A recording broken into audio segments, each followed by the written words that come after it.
President, what you would like to say about the Bangladesh issue, because we saw and it is evident that how the deep state of United States was involved to regime change during the Biden administration.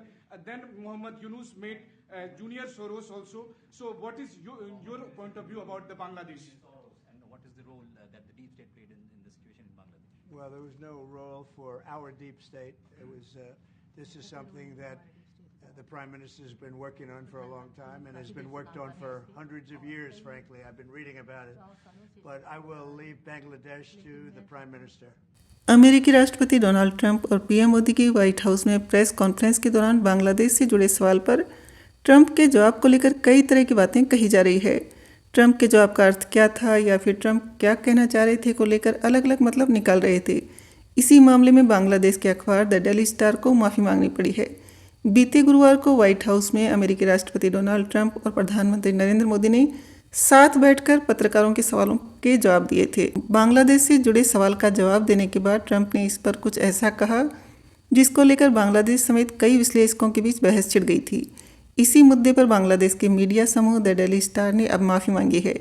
Media समूह का कहना है कि 14 फरवरी को उसकी online प्रकाशित की गई रिपोर्ट में बांग्लादेश को लेकर ट्रंप के बयान पर उनकी कवरेज गलत और भ्रामक थी। बांग्लादेशी मीडिया समूह द डेली स्टार की माफ़ी से पहले यह जान लेना जरूरी है कि अमेरिकी राष्ट्रपति ने आखिर कहा क्या था। ट्रंप से एक पत्रकार ने सवाल किया था कि वह बांग्लादेश के मुद्दे पर क्या कहना चाहेंगे और बांग्लादेश के हालात पर डीप स्टेट ने क्या भूमिका निभाई। इस पर उन्होंने जवाब दिया कि हमारे डीप स्टेट की इसमें कोई भूमिका नहीं थी। इस पर प्रधानमंत्री मोदी काफ़ी लंबे समय से काम करते रहे हैं और 100 से अधिक सालों से काम किया जा चुका है। मैं इसके बारे में पढ़ रहा हूँ, लेकिन मैं बांग्लादेश को प्रधानमंत्री के लिए छोड़ता हूँ। यहाँ डीप स्टेट का मतलब है कि किसी वैसे प्रभाव से जो अनाधिकारिक रूप से इस्तेमाल किए जाते हैं किसी सरकार को बनाने में या बिगाड़ने में। भारत के कई विश्लेषकों का मानना है कि बांग्लादेश में शेख हसीना की बेदखली और मोहम्मद यूनुस के आने के पीछे बाइडन प्रशासन का हाथ था। भारत के पत्रकारों ने इसी डीप स्टेट का हवाला देते हुए सवाल पूछा था। इस बयान की बांग्लादेशी मीडिया में खासी चर्चा होने लगी। द डेली स्टार की रिपोर्ट प्रकाशित में लिखा गया था कि ट्रंप ने बांग्लादेश का विषय मोदी के हाथ में छोड़ दिया है। इस बयान की बांग्लादेशी मीडिया में खासी चर्चा होने लगी, जिसके बाद द डेली स्टार ने एक रिपोर्ट प्रकाशित की जिसमें लिखा गया था कि ट्रंप ने बांग्लादेश का विषय मोदी के हाथ में छोड़ दिया है। डेली स्टार की इस पोस्ट पर बांग्लादेश में बवाल होने लगा और आखिरकार अखबार को माफ़ी मांगनी पड़ी। लोगों का कहना था कि डेली स्टार ने ट्रंप के बयान को भ्रामक तरीके से पेश किया क्योंकि ट्रंप ने बांग्लादेश पर पूछे गए सवाल को मोदी के हवाले किया था, न कि बांग्लादेश को।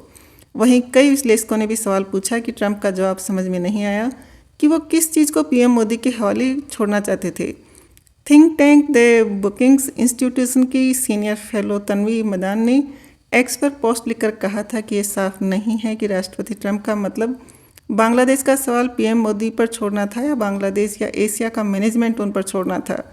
ट्रंप के बयान के बाद think tank the Wilson Center में South Asia Institute director Michael Kugelman ने एक्स पर पोस्ट किया था कि मैं इसका मतलब यह निकाल रहा हूं कि उन्होंने इस सवाल को पीएम मोदी के आगे जवाब देने के लिए पेश कर दिया था। शायद वो ऐसी किसी चीज़ पर टिप्पणी नहीं करना चाहते थे जिसके बारे में वो ज़्यादा नहीं जानते हैं। इसी पोस्ट पर जवाब देते हुए अंतर्राष्ट्रीय मामलों के जानकार जॉन डेनिलोविज ने लिखा था कि इस सवाल पर मोदी ने जवाब देना बेहतर नहीं समझा और इसका अर्थ कुछ लोग यह निकाल रहे हैं कि ट्रंप ने बांग्लादेश मोदी को दे दिया, जो कि मुझे लगता है कि सही नहीं है। वहीं बांग्लादेश के अंग्रेजी दैनिक अखबार ढाका ट्रिब्यून के संपादक जफर सुबहान ने भी कुगलमैन की पोस्ट पर कमेंट किया। उन्होंने लिखा कि उनका आशय सवाल से था, देश से नहीं। वहीं अंग्रेजी अखबार द हिंदू की diplomatic affairs editor Suhasini Haidar ने एक्स पर ट्रंप के जवाब को पोस्ट करते हुए लिखा था कि ट्रंप संकेत दे रहे थे कि मोदी बांग्लादेश के सवाल का जवाब देंगे, लेकिन मोदी ने बांग्लादेश के सवाल पर कोई जवाब नहीं दिया। वहीं सोशल मीडिया एक्स पर ही कई लोग ये अंदाज़ा लगा रहे थे कि राष्ट्रपति ट्रंप ने बांग्लादेश के मुद्दे को पूरी तरह से पीएम मोदी पर छोड़ दिया है।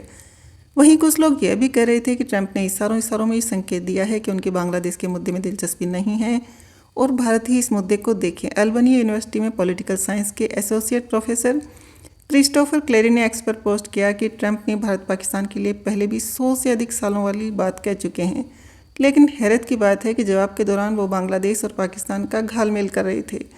राष्ट्रपति ट्रंप के जवाब पर अमेरिका या बांग्लादेश की ओर से कोई आधिकारिक बयान नहीं आया था, लेकिन उसी दिन शाम में भारतीय विदेश सचिव विक्रम मिस्री ने बांग्लादेश को लेकर एक सवाल का जवाब जरूर दिया था।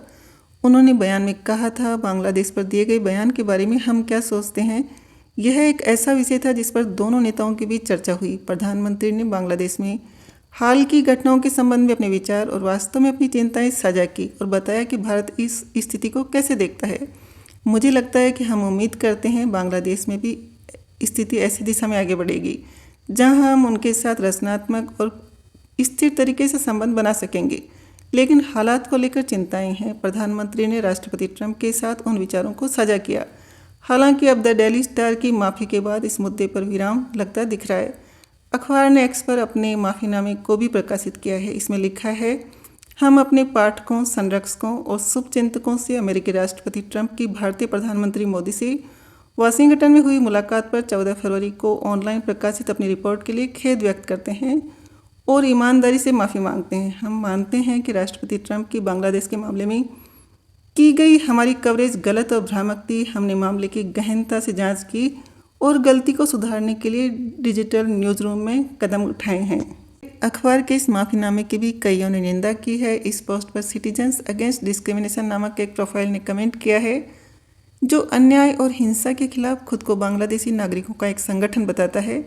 उसने लिखा है कि बांग्लादेशी होने के नाते हम किसी भी चर्चा में अपने देश के बारे में सकारात्मक भावनाओं और विचारों को सुनना पसंद करते हैं। हम में से कईयों ने समझा कि ट्रंप ने मोदी का जिक्र सिर्फ इस सवाल को मोदी पर टालने के लिए किया था, हालांकि आपने इसे समझा कि ट्रंप बांग्लादेश के मामलों को भारत पर छोड़ रहे हैं।